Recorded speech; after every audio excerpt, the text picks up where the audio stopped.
The Hidden Beauty in Giving Up, written by Duchess.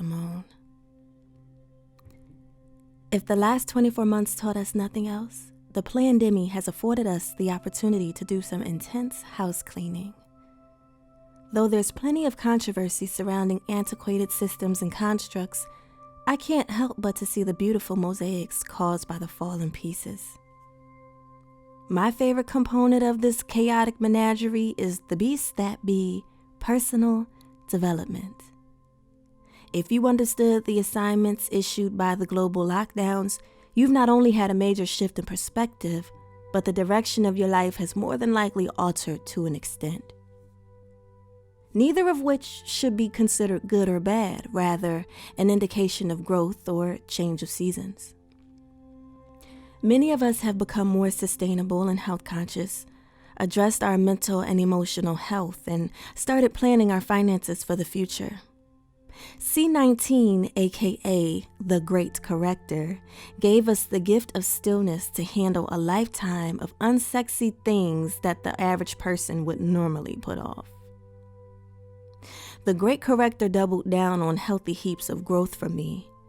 But by the way my threshold is set up, growth is my preferred spice, my order of the day, my cup of tea. The purple berry on top of a coconut milk frozen custard drizzled with cacao syrup and passion fruit puree. Despite my default setting being on a perpetual state of reflect, reassess, and readjust, turning 30 during a worldwide health crisis sent me straight into unfamiliar levels of self-discovery that I was not prepared for. My internal dialogue was ceaseless. I questioned everything and was horrified with my findings. I did not realize how much my commitment to my life goals impacted my mental and emotional wellness. The world I knew was disintegrating before my eyes, and so was my attachment to it. In addition, what I defined as relationships proved to be situationships, and it brought great devastation to find myself in unrequited consideration. This wasn't something I really ever chose to sit with because I was previously able to sweep it under the rug in the name of making sacrifices by having faith in a long-term payoff. You see, I could afford to remain distant. I invested a large sum of energetic currency into manifesting the existence of my dreams, and my identity had become cemented in the arbitration of being. I had mixed emotions because to some standards I was pretty successful, but by other standards I ain't really have nothing to show for it.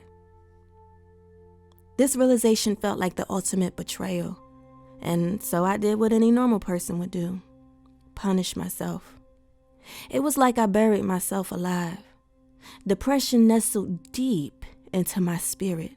I couldn't even look myself in the mirror. It was debilitating. The best thing I did during this time was remain sober, just so that I could feel every modicum of pain and disappointment that I caused myself. I did not earn the luxury to numb my pain, so I was not about to let myself cop out by making grief an excuse to abuse my indulgences, especially since my job was to remain diligent in defeating the demons that I had summoned. The more time I spent in stillness, which is something I hadn't done in about, say, 4 years, I eventually found peace in vivifying my self-imposed suffering. I began to enjoy contextualizing my pain. I found the beauty in giving up the moment that self-loathing started to feel like a chore. My body was heavy, my heart was heavy, my mind was heavy, my spirit was heavy. And I just couldn't do it anymore. So after about 1,000 nature walks, dozens of therapeutic conversations with my mom, gallons of my favorite frozen dessert, meditation, art and coloring sessions, and countless meltdowns on my bathroom floor, I could face the world. Though the sounds of blackness tell us to never say die, I knew that my former self did in fact die, but it wasn't something to fear. I had to make way for a different shade of the color Duchess, and that could not be celebrated while I was still committed to mourning the former. I decided to become the light in the tunnel instead of depending on something outside of myself to show me a sign that the tunnel had ended. Sometimes it can be challenging to discern the difference between a sign to give up and an obstacle meant to be conquered. But here are some questions that you can ask yourself that may help you decide.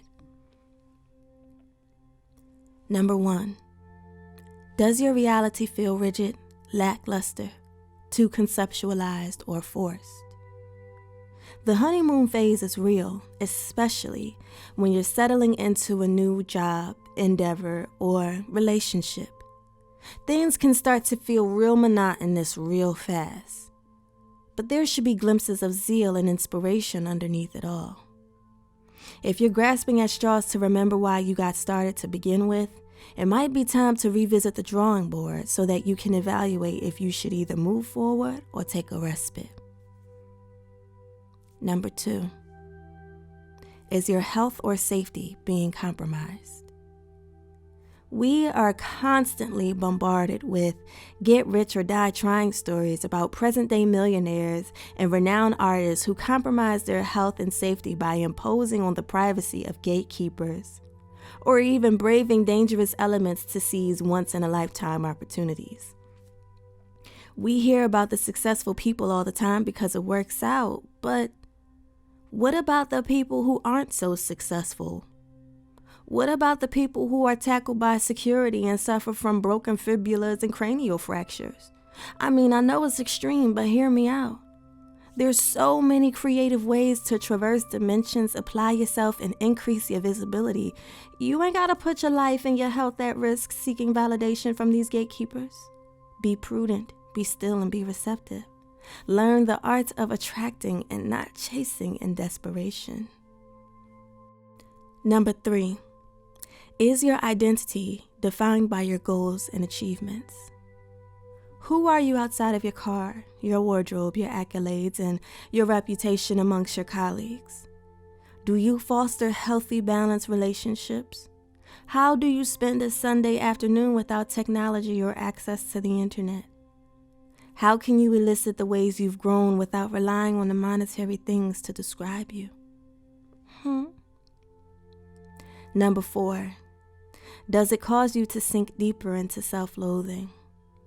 This can be tricky because it's a universal truth to know that a bit of temporary discomfort may be necessary during the course of elevation, but not to the point where you start getting sick or start sinking into more self-sabotaging tendencies. It's a fine line, but you gotta know how to tread it. Number 5, are your core values aligned with your career goals and your projections?